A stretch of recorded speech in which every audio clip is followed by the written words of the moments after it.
Now, let me tell you something very, very alarming. So alarming that this piece of news is just as important as the good piece of news. And this comes also from the publications that have just appeared. So we'll go back to this chart here. And I told you, they vaccinated, they found that the IgG and IgA antibodies came immediately. Then they waited for another 2 weeks or 3 weeks, and then they gave the people a second shot.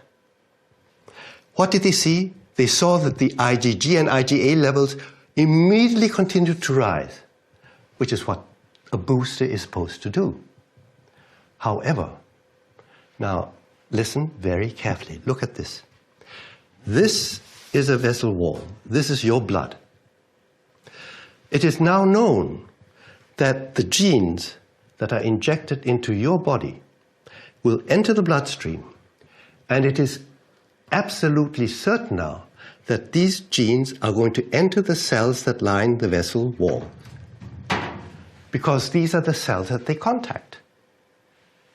Now, what happens when the cells that line the vessel walls begin to produce these spikes? The spikes will then be produced by the cell and protrude from the cell surface into the bloodstream. All right? Now, these cells are going to be recognized by your lymphocytes that are born or given to you by the dear Lord to kill those cells that are making the virus or the virus protein, any virus protein. So these lymphocytes are going to mount the attack on your vessel walls.